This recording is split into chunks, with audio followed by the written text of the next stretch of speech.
जय हिंद दोस्तों। हमने जीके जीएस का न्यू बैच स्टार्ट किया है। इसमें मैंने आपको हिस्ट्री पूरी कंप्लीट करवा दी है। हम बात यहाँ पे पॉलिटी की कर रहे थे। पॉलिटी में भी हमने 3 टॉपिक आपको कवर करवा दिए हैं, ठीक है। आज का टॉपिक रहने वाला है राज्य के नीति निर्देशक तत्व, यानी कि शॉर्ट में बोलते हैं डीपीएसपी, ठीक है। तो डीपीएसपी की यहाँ पर हम बात करेंगे। इससे संबंधित जितने भी यहाँ पे प्रश्न बनेंगे सारे यहाँ पर हम सॉल्व करेंगे, वो भी न्यू पैटर्न के आधार पर हमने यहाँ पे क्वेश्चन ले रखे हैं। तो स्टार्ट करते हैं। क्वेश्चन नंबर फर्स्ट दिया गया है, ठीक है। तो क्या कह रहा है क्वेश्चन नंबर फर्स्ट है, भारतीय संविधान के अंतर्गत धन का केंद्रीकरण किसका उल्लंघन करता है? तो ये करता आपका राज्य के नीति निर्देशक तत्व यानी कि डीपीएसपी, ठीक है। तो डीपीएसपी किस भाग के अंतर्गत आता है? भाग 4 के अंतर्गत आता है।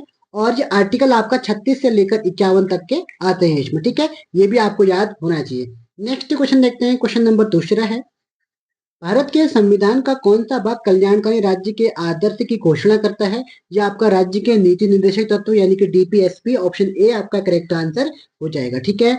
नेक्स्ट क्वेश्चन देखते हैं। क्वेश्चन नंबर तीसरा है, भारतीय संविधान के भाग 4 में अंतर्विष्ट प्रावधानों के संदर्भ में निम्नलिखित कथनों में से कौन सा सही है? वे न्यायालय द्वारा परिवर्तनीय होंगे? जी नहीं, जो डीपीएसपी है वो न्यायालय द्वारा परिवर्तनीय नहीं होते हैं, ठीक है। और दूसरा कथन क्या दिया है, वे किसी भी न्यायालय द्वारा परिवर्तनीय नहीं होंगे, बिल्कुल ठीक है दूसरा आपका। तीसरा क्या कह रहा है, इस भाग में अधिकथित सिद्धांत राज्य के द्वारा कानून बनाने का प्रवाहित करेंगे, ये भी आपका बिल्कुल ठीक है। तो आपसे सही पूछ रहा था, 2 और 3 आपके सही हो जाएंगे, ठीक है। 2 और 3 ऑप्शन नंबर डी आपका करेक्ट आंसर हो जाएगा। नेक्स्ट क्वेश्चन देखते हैं। क्वेश्चन नंबर चौथा है, भारत में न्यायपालिका का कार्यपालिका से पृथक्करण किसके व्यादेशित है? न्यायपालिका को कार्यपालिका से कौन अलग करता है? तो ये करता है आपका डीपीएसपी, ठीक है। तो डीपीएसपी के किस आर्टिकल के तहत? आर्टिकल 50 के तहत क्या करता है, आपको कार्यपालिका को न्यायपालिका से अलग करता है, ठीक है। नेक्स्ट क्वेश्चन देखते हैं। क्वेश्चन नंबर 5वां है, निम्नलिखित कथनों पर विचार कीजिए। भारत के संविधान के संदर्भ में राज्य के नीति निर्देशक तत्व क्या विधायिका के कृत्यों पर निर्बंध करते हैं? जी नहीं, ये न विधायिका के करते हैं, न ही ये कार्यपालिका के कृत्यों पर निर्बंधन करते हैं, ठीक है। तो आपका ऑप्शन नंबर क्या हो जाएगा? ऑप्शन नंबर डी, ना तो एक है आपका, ना ही 2, ऑप्शन डी आपका करेक्ट आंसर हो जाएगा, ठीक है। क्वेश्चन नंबर छठा, संविधान के 42वें संविधान संशोधन द्वारा निम्नलिखित में से कौन सा सिद्धांत है राज्य के नीति निर्देशक तत्वों के बारे में जोड़ा गया है? तो यह आपका कौन सा जोड़ा गया? ऑप्शन नंबर बी आपका करेक्ट आंसर हो जाएगा, ठीक है। उद्योगों के प्रबंधन में कामगारों की सहभागिता, तो किस आर्टिकल के तहत जोड़ा गया है? तो आर्टिकल 43 का ए में जोड़ा गया है, ठीक है। तो पहला क्या आपका, पुरुषों और स्त्री दोनों के लिए समान कार्य के लिए समान वेतन, तो 21 आर्टिकल के तहत है, आर्टिकल 39 के डी के तहत है, ठीक है। उसके बाद आपका काम, शिक्षा और सार्वजनिक सहायता को पाने का अधिकार है, तो ये किसमें आपका आर्टिकल 41 में हो जाएगा। और श्रमिकों के लिए निर्वाह योग्य वेतन एवं काम की भावनीय दिशाएं का सुरक्षित करना, ये किस आर्टिकल के तहत है? ये आर्टिकल आपका 39F के तहत आता है, ठीक है। कभी भी अगर आपको संविधान में एक कैपिटल ए और एक स्मॉल ए, 2 चीज देखने को मिलेंगे। जो कैपिटल ए होगा इसका मतलब कि किसी न किसी संविधान संशोधन द्वारा इसको जोड़ा गया होगा, और जो आर्टिकल ए होगा तो इसी के अंतर वो छोटा सा पार्ट में होगा, ठीक है। ये भी आपको याद होना चाहिए। नेक्स्ट क्वेश्चन देखते हैं। क्वेश्चन नंबर 7वां है, राज्य के नीति निर्देशक तत्वों के बारे में निम्नलिखित कथनों पर विचार कीजिए। ये तत्व देश के सामाजिक आर्थिक लोकतंत्र की व्याख्या करते हैं। पहला आपका बिल्कुल ठीक है। इन तत्वों में अंतर्विष्ट उपबंध किसी न्यायालय द्वारा परिवर्तनीय नहीं है, ये भी आपका बिल्कुल ठीक है। 1 और 2 दोनों के दोनों सही है, तो ऑप्शन नंबर आपका सी करेक्ट आंसर हो जाएगा, ठीक है।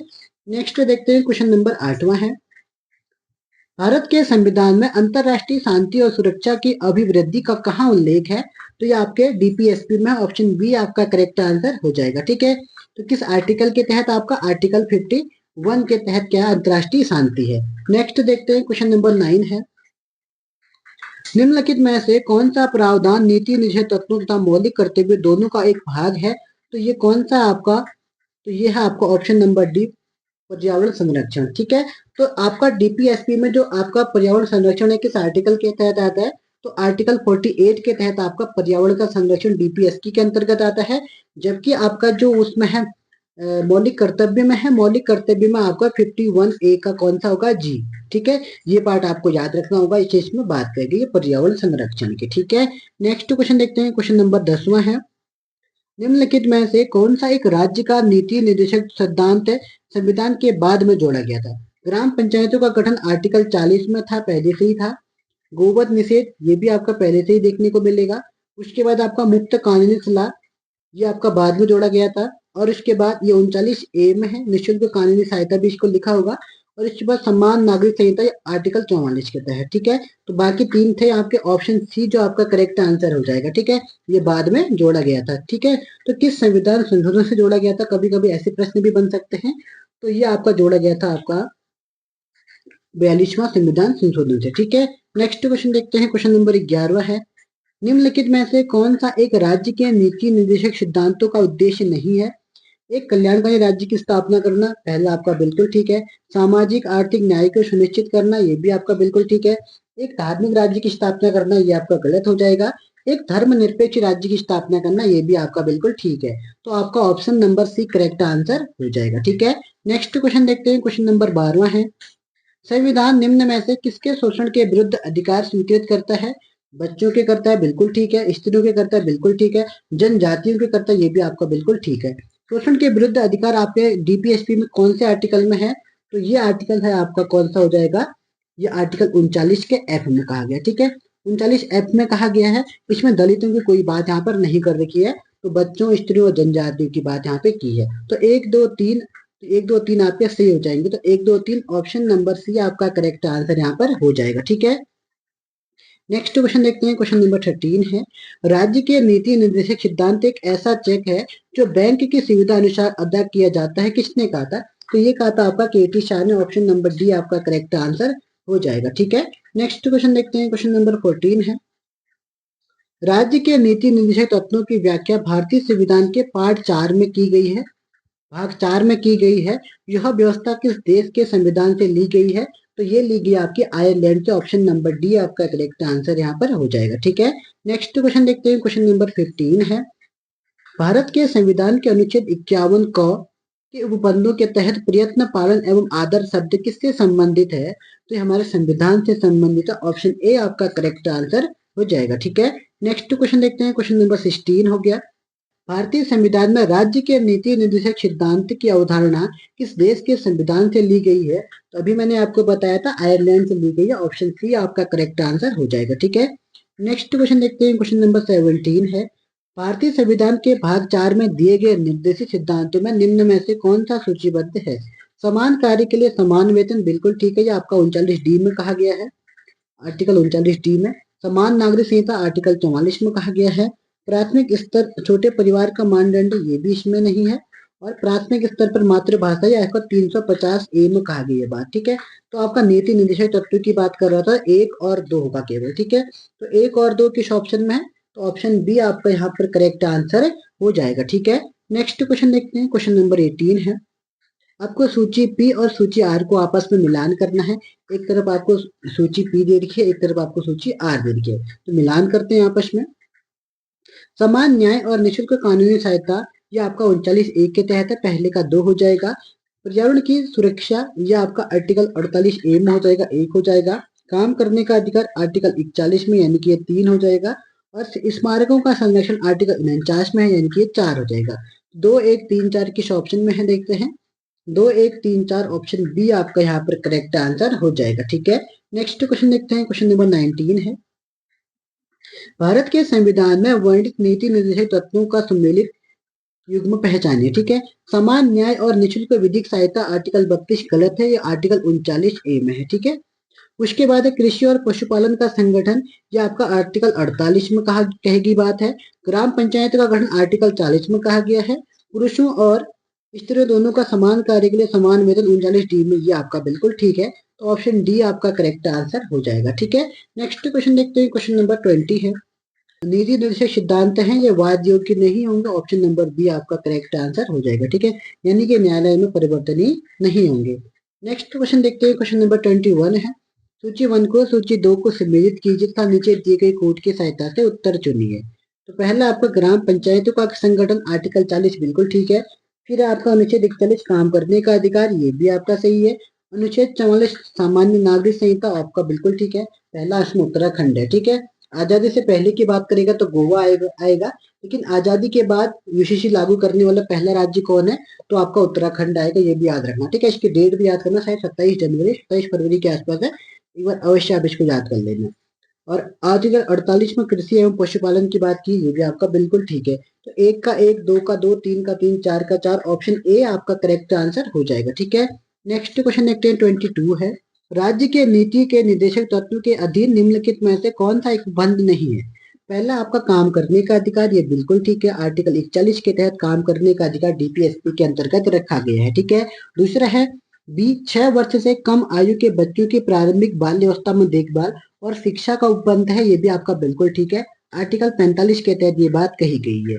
उसके बाद फिर है भारत के सभी लोगों के सामंजस्य और सामान्य सामूहिक भाईचारे की प्रवृत्ति को बढ़ावा देना, तो ये आपका गलत हो जाएगा क्योंकि ये पार्ट है आपका मौलिक कर्तव्यों का, फंडामेंटल राइट का एक है। तो इसमें आपका जो आने वाला किस आर्टिकल में ये बात कही गई है, आर्टिकल 51 के ए के ई में। ठीक है, ये भी आपको याद होना चाहिए। तो यही आपका करेक्ट आंसर हो जाएगा। न्यायपालिका को कार्यपालिका से अलगाव आर्टिकल 50 के तहत होता है, तो ये भी आपका ठीक है। तो ऑप्शन सी आपका करेक्ट आंसर हो जाएगा। ठीक है, नेक्स्ट क्वेश्चन देखते हैं 23 है, निम्नलिखित में से कौन सा एक भारत के संविधान में यथा प्रतिष्ठित राज्य की नीति के निर्देशक तत्वों का भाग नहीं है? समान न्याय और निःशुल्क विधिक सहायता, ये आपका बिल्कुल ठीक है। उसके बाद फिर आपका राष्ट्रीय महत्व के स्मारकों और स्थानों तथा वस्तुओं का संरक्षण, ये भी है, मैंने आपको बता दिया आर्टिकल 49 के तहत। पर्सनल लॉ का संरक्षण, ये बात नहीं कही गई। ठीक है, मौलिक कर्तव्य मतलब डीपीएसपी में पर्सनल लॉ का संरक्षण कहीं पर नहीं कहा गया है। न्यायपालिका को कार्यपालिका से अलग रखना, ये भी बात कही गई है। तो ऑप्शन सी यहाँ पर करेक्ट आंसर हो जाएगा। ठीक है, नेक्स्ट क्वेश्चन देखते हैं, क्वेश्चन नंबर 24 है, भारत के संविधान के निम्नलिखित में से किस भाग में एक समान सिविल संहिता का उपबंध मौजूद है? तो डीपीएसपी में ऑप्शन बी आपका करेक्ट आंसर हो जाएगा। ठीक है, नेक्स्ट क्वेश्चन देखते हैं 25 है, भारत के संविधान में अनुच्छेद 44 में दी गई समान नागरिक संहिता के बारे में निम्नलिखित में से कौन सा कथन सही नहीं है? यह प्रत्येक भारतीय नागरिक का एक मूल अधिकार है, यही आपका गलत हो जाएगा क्योंकि ये मूल अधिकार नहीं है बल्कि डीपीएसपी है। तो ऑप्शन ए आपका करेक्ट आंसर हो जाएगा। अदर ऑप्शन को भी यहाँ पर हम देख लेते हैं, भारत के पूरे राज्य क्षेत्र में नागरिकों के लिए इसे सुनिश्चित करने हेतु राज्य प्रयास करेगा, बिल्कुल ठीक बात कही गई है। यह किसी न्यायालय द्वारा परिवर्तनीय नहीं है, ये भी बिल्कुल ठीक बात कही गई है। उसके बाद फिर चौथा ऑप्शन है, यह न्यायालय द्वारा परिवर्तनीय नहीं है, तब भी संविधान की यह अपेक्षा है कि सिद्धांत के तौर पर यह हमारे देश के शासन में मूलभूत हो, ये भी ठीक है आपका। तो आपका ऑप्शन ए करेक्ट आंसर हो जाएगा। नेक्स्ट क्वेश्चन देखते हैं 26 है, राज्य के नीति के निर्देशक तत्वों के संबंध में निम्नलिखित में से कौन सा कथन सही नहीं है? भारत के संविधान के भाग 4 में अंतर्विष्ट उपबंध किसी भी न्यायालय द्वारा परिवर्तनीय नहीं होंगे, तो पहला आपका बिल्कुल ठीक हो गया। ठीक है, उसके बाद दूसरा क्या है, देश के शासन में राज्य के नीति के निर्देशक तत्व मूलभूत है, ये भी आपका बिल्कुल ठीक है। उसके बाद फिर है राज्य का यह कर्तव्य होगा कि कानून बनाने में निर्देशक तत्वों को लागू करेगा, ये भी आपका बिल्कुल ठीक है। उसके बाद ऑप्शन डी क्या कह रहा है, निर्देशक तत्व भारत के विश्व का एक उन्नत पूंजीवादी देश बनाने के लिए निर्देशित है, तो ये आपका गलत हो जाएगा। ठीक है, तो बाकी के तीन सही है, तो ऑप्शन डी आपका करेक्ट आंसर यहाँ पर होने वाला है। नेक्स्ट क्वेश्चन देखते हैं 27 है, राज्य के नीति निर्देशक तत्वों के बारे में निम्नलिखित में से कौन सा कथन सही नहीं है पूछ रहा। ठीक है, वे किसी भी न्यायालय में परिवर्तनीय नहीं है, तो पहला आपका बिल्कुल ठीक है। वे सभी मूल अधिकारों पर अभिभावी हो सकते हैं, ये आपका गलत हो जाएगा, मूल अधिकारों पर अभिभावी नहीं हो सकते हैं। ठीक है, उन्हें सामाजिक और आर्थिक न्याय के संबंध किया जा सकता है, बिल्कुल ठीक है। उन्हें निःशुल्क कानूनी सहायता देने में संबंध किया जा सकता है, ये भी आपका बिल्कुल ठीक है। तो ऑप्शन नंबर बी आपका करेक्ट आंसर हो जाएगा। ठीक है, नेक्स्ट क्वेश्चन देखते हैं 28 है, राज्य के नीति निर्देशक तत्वों में निम्नलिखित में से क्या दिया हुआ नहीं है? काम पाने और शिक्षा और कतिपय मामलों में लोक सहायता पाने का अधिकार, ये बिल्कुल बात कही गई है, आर्टिकल 41 में कहा गया है बात। नागरिकों के लिए समान सिविल संहिता, आर्टिकल 44 में ये बात कही गई है। उसके बाद न्यायपालिका को कार्यपालिका से अलग करना, आर्टिकल 50 में ये बात कही गई है। स्थानीय प्रशासन के प्रबंध में कामगारों की भागीदारी, ये नहीं कहा गया। ठीक है, तो ऑप्शन डी आपका करेक्ट आंसर हो जाएगा। नेक्स्ट क्वेश्चन देखते हैं, क्वेश्चन नंबर 29 है, निम्नलिखित में से राज्य की नीति के निर्देशक तत्वों का हिस्सा नहीं है? सभी नागरिकों के लिए समान नागरिक संहिता, ये तो आपका बिल्कुल ठीक है। कार्यपालिका से न्यायपालिका का पृथक्करण, आर्टिकल 50 हो गया। उसके बाद पोषण स्तर और जीवन स्तर के उन्नयन हेतु राज्य का कर्तव्य हो जाएगा, तो ये आर्टिकल आपका 47 हो जाएगा। वैज्ञानिक मनोदशा, स्वभाव, इंसानियत का उन्नयन तथा अन्वेषण, जिज्ञासा और सुधार की भावना, तो ये आपका डीपीएसपी नहीं बल्कि ये क्या है आपका फंडामेंटल राइट है, मौलिक कर्तव्य भी है। और ये कौन सा मौलिक कर्तव्य आपका 51 का एच वाला है, ठीक है, ये भी याद होना चाहिए। एच से आपका ह्यूमन हो जाएगा, एच से इंसानियत, ऑप्शन नंबर डी आपका करेक्ट आंसर हो जाएगा, ठीक है। नेक्स्ट क्वेश्चन देखते हैं, क्वेश्चन नंबर 30 है, सामाजिक समानता से क्या अभिप्राय है। सामाजिक समानता का मतलब होता है ऐसी स्थिति जिसमें जाति, मूल वंश या धर्म के कारण कोई भी व्यक्ति अन्य व्यक्तियों के सापेक्ष हीनता से पीड़ित न हो। तो ऑप्शन नंबर सी आपका करेक्ट आंसर हो जाएगा, ठीक है। नेक्स्ट क्वेश्चन देखते हैं, क्वेश्चन नंबर 31 है, निम्नलिखित कथनों पर विचार कीजिए। अनुच्छेद 44 में समान नागरिक संहिता के बारे में प्रावधान है, बिल्कुल ठीक है। अनुच्छेद 40 में केवल नगरीय निकायों के प्रशासन की बात कही गई है, ये आपका गलत है, ठीक है। नगरीय और ग्रामीण दोनों निकायों की यहाँ पर बात की गई है, तो केवल एक सही है। तो आपसे असत्य पूछ रहा है, तो केवल दो, ऑप्शन बी आपका करेक्ट आंसर हो जाएगा, ठीक है। नेक्स्ट क्वेश्चन देखते हैं, क्वेश्चन नंबर 32 है, निम्नलिखित में से किस अनुच्छेद का व्यवहारिक रूपांतरण नीति निर्माण में राष्ट्रीय स्तर पर अभी तक नहीं किया गया था। तो पहले का क्वेश्चन है, तो उस समय आपका आर्टिकल 44 का करेक्ट आंसर था, ठीक है।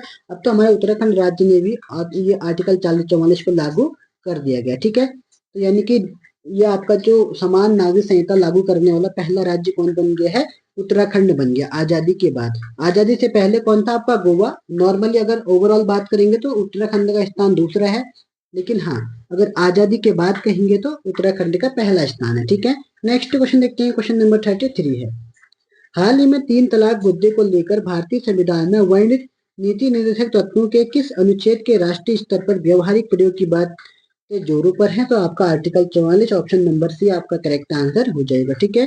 नेक्स्ट क्वेश्चन देखते हैं, 34 है, कुटीर उद्योगों के विकास संबंधी सलाह किस अनुच्छेद के तहत है।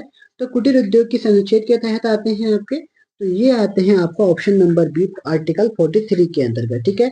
आर्टिकल 42 में क्या कहा गया है, तो प्रसूति सहायता जो होती है, मैटरनिटी लीव जिसको कहते हैं प्रसूति सहायता, ठीक है। उसके बाद फिर आर्टिकल 44 में मैंने आपको बता ही रखा है कि क्या है आपका समान नागरिक संहिता, यूसीसी हो गया।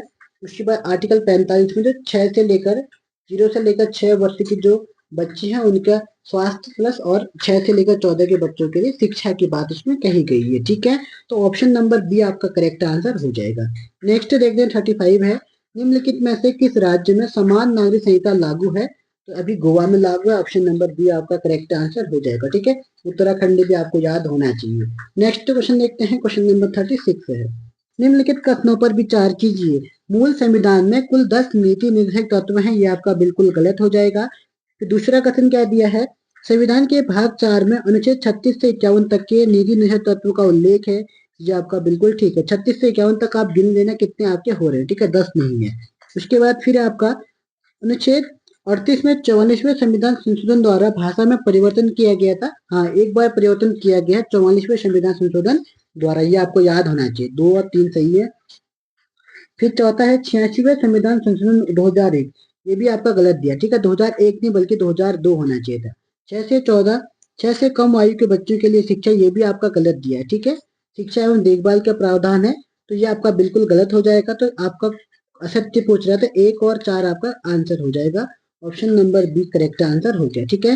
नेक्स्ट क्वेश्चन देखते हैं, क्वेश्चन नंबर 37 है, किस संशोधन द्वारा नीति निर्धारित तत्वों को मूल अधिकारों के 19 अनुच्छेद 14, 19 और 31 पर वरीयता दी गई है। तो आपका ऑप्शन ए 42वां संविधान संशोधन के द्वारा, ठीक है। नेक्स्ट क्वेश्चन देखते हैं, क्वेश्चन नंबर 38 है, राज्य के नीति निर्धारक तत्वों के निम्नलिखित अनुच्छेद में से कौन सा अंतर्राष्ट्रीय शांति और सुरक्षा के संवर्धन से संबंधित है। तो मैंने अभी आपको बताया था आर्टिकल 51 के तहत आपको अंतर्राष्ट्रीय शांति की बात यहाँ पर कही गई है, ठीक है। नेक्स्ट क्वेश्चन देखते हैं, क्वेश्चन नंबर 39 है, और ये आज का अंतिम क्वेश्चन भी होने वाला है। भारत के संविधान के अनुसार निम्नलिखित में से कौन सा देश के शासन के लिए आधारभूत है। तो आपके डीपीएसपी, ऑप्शन नंबर सी आपका करेक्ट आंसर हो जाएगा, ठीक है। तो आज हमने यहाँ पे 39 क्वेश्चन आपको सॉल्व करा दिए डीपीएसपी के, और इसी के तहत हमारा डीपीएसपी यहाँ पर खत्म हो जाता है, ठीक है। मेन क्वेश्चन हमने यहाँ पे ले रखे, नए पैटर्न के आधार पर जैसे क्वेश्चन बन रहे हैं उस तरीके का हमने क्वेश्चन यहाँ पर ले रखे हैं, ठीक है। तो आज की क्लास में हम इतना ही देखते हैं, फिर मिलेंगे नेक्स्ट क्लास में। तब तक के लिए जय हिंद, जय उत्तराखंड।